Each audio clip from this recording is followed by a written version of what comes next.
reading from our sacred story today is from the book of 1 Samuel, chapter 16, verses 19 through 23. This is from the Message translation. Saul sent messengers to Jesse requesting, "Send your son David to me, the one who tends the sheep." Jesse took a donkey, loaded it with a couple of loaves of bread, a flask of wine, and a young goat, and sent his son David with it to Saul. David came to Saul and stood before him. Saul liked him immediately and made him his right-hand man. Saul sent word back to Jesse, "Thank you, David will stay here. He's just the one I was looking for. I'm very impressed by him." After that, whenever the bad depression from God tormented Saul, David got out his harp and played. That would calm Saul down, and he would feel better as the moodiness lifted. This is the sacred story of God and God's people.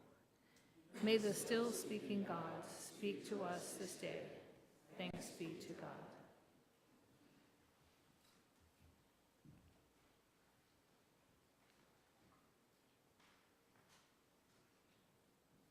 How many of you have ever been healed by a song? You've had a broken heart, bad day, lost someone, been fearful, been scared, and failed to feel like other than or an outsider. You're down on your luck. You're just in a bad place. And then all of a sudden, just the right tune, just the right song comes over the radio. Just at that moment, on your iPhone, the next song on your playlist just happens to be the one that you need to hear.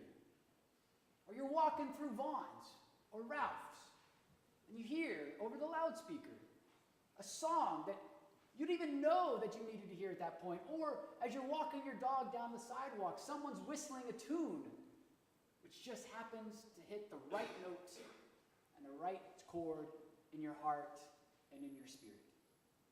How does that happen? How is it that there's this cosmic way in which songs just seem to sort of pop up in our lives just right at the right moment?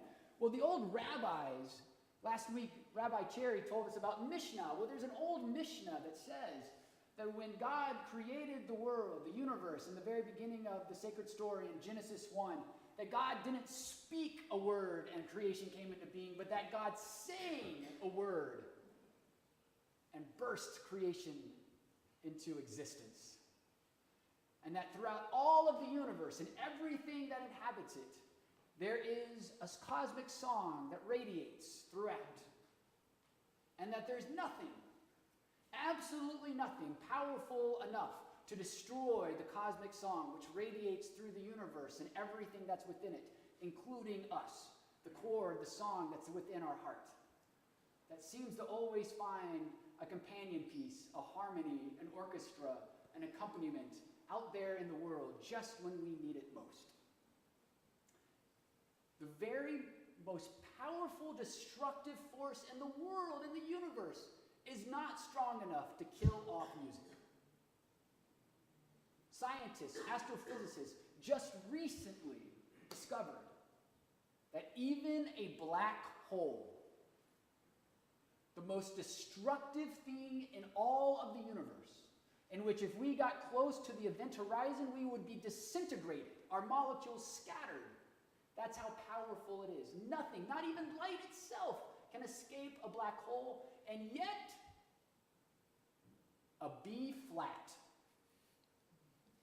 radiates from the heart of a black hole. Even the most destructive force in all of the universe can't keep the far-off hymn that echoes in our soul from singing. Dr. Steve Eccles says that the cross is a musical symbol. Now, you probably, if you read music, have never seen this. David? No. Nope.